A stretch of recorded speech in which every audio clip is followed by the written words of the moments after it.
हर चुनाव से जुड़ी इस वक्त की बड़ी खबर। बीजेपी में शामिल हुए डॉक्टर अनिल सैनी आज ही आरजेडी से इस्तीफा दिया था। आरजेडी पर अति पिछड़ों के अपमान का आरोप लगाया। डॉक्टर अनिल सैनी ने बीजेपी की सदस्यता ली है। बड़ी खबर इस समय आपकी टेलीविजन स्क्रीन पर। आरजेडी पर गंभीर आरोप लगाने वाले नेता डॉक्टर अनिल सैनी अब बीजेपी में शामिल हो चुके हैं। आज ही आरजेडी से इस्तीफा दिया और आज ही बीजेपी का दामन थाम लिया। आरजेडी पर अति पिछड़ों के अपमान का आरोप लगाया।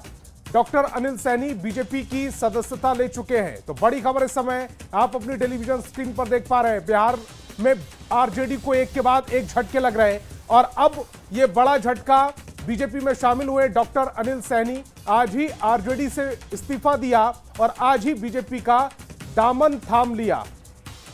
अति पिछड़ों के अपमान का आरोप भी आरजेडी पर लगाया। डॉक्टर अनिल सैनी अब बीजेपी के सदस्य हो चुके हैं, सदस्यता वो ले चुके हैं। तो बड़ी खबर इस समय देख रहे हैं आप न्यूज 18 बिहार झारखंड पर। सबसे पहले एक्सक्लूसिव खबर इस समय आपकी टेलीविजन स्क्रीन पर। बीजेपी में शामिल हो चुके हैं डॉक्टर अनिल सैनी। आज ही आरजेडी से इस्तीफा उन्होंने दिया और आज ही बीजेपी के साथ आ गए, बीजेपी की सदस्यता ले ली। और उन्होंने जो बड़ा और गंभीर आरोप लगाया वो आरजेडी पर आरोप था अति पिछड़ों के अपमान का आरोप, और उसके साथ ही उन्होंने इसी मुद्दे को भुनाते हुए बीजेपी की सदस्यता भी ले ली है। इसी मुद्दे पर इस्तीफा उन्होंने आरजेडी से दिया। और शैलेंद्र हमारे संवाददाता ज्यादा जानकारी के साथ फोन लाइन पर जुड़ रहे हैं। शैलेंद्र, ये कितना बड़ा झटका, डॉक्टर अनिल सैनी अब बीजेपी में शामिल हो चुके हैं, आरजेडी से उन्होंने अपना नाता तोड़ दिया। बिल्कुल, देखिए एक बड़ा झटका है क्योंकि आरजेडी ने उन्हें स्टार प्रचारक बनाया। उसके बाद वो यह कहकर आरजेडी छोड़ते हैं कि यहाँ अति पिछड़ों को सम्मान नहीं मिलता है।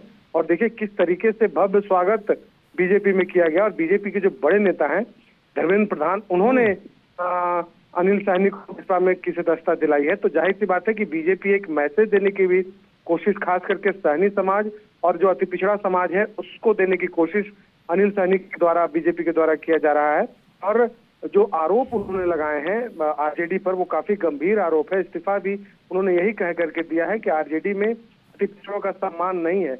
और चुनाव के दौरान देखिए खास करके बीजेपी वैसे नेता जो दूसरे दल के जो नाराज हैं, जिनकी नाराजगी है किसी न किसी कारण से, उसे भी अपने दल में लाने की कोशिश में जुटी है। और दूसरी ओर जो अपने दल की नाराजगी है जिन नेताओं में, पहले उनकी नाराजगी को खत्म किया गया और अब दूसरे दल के नाराज नेताओं पर नजर है, ताकि उनके आने से खास करके जहां से जो नेता आते हैं उस क्षेत्र में उनका जो पकड़ है उसका फायदा उठाने की कोशिश। और खास करके यदि हम अनिल सैनी की बात करें तो मुजफ्फरपुर इलाके में अच्छी खासी पकड़ मानी जाती है अति पिछड़ों में और सैनी समाज में अनिल सैनी की।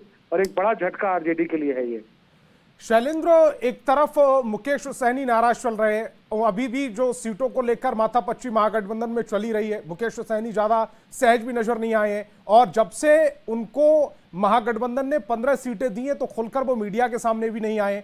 दूसरी तरफ डॉक्टर अनिल सैनी आरजेडी पर अति पिछड़ों के अपमान का आरोप लगाकर बीजेपी की तरफ चले गए, आज सदस्यता भी ले ली। ये दोनों मुद्दों को अगर देखें और चुनाव से ठीक पहले 6 तारीख को वोटिंग है उससे ठीक पहले, तो कितना बड़ा फायदा बीजेपी उठा सकती है?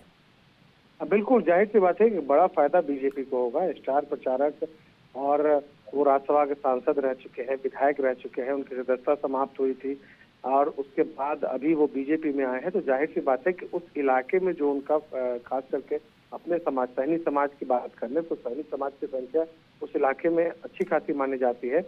और कहीं न कहीं सैनी समाज को साधने के लिए ही बीजेपी की तरफ से ऑपरेशन भी किया गया है। बीजेपी और शैलेंद्र, देखना ये होगा कि बीजेपी अब सैनी समाज को कितना साथ पाती है। जो अति पिछड़ों को लेकर स्टेटमेंट दिया है अनिल सैनी ने, उसका कितना फायदा उठा पाती है। आप हमारे साथ जुड़े, आपका बहुत बहुत शुक्रिया।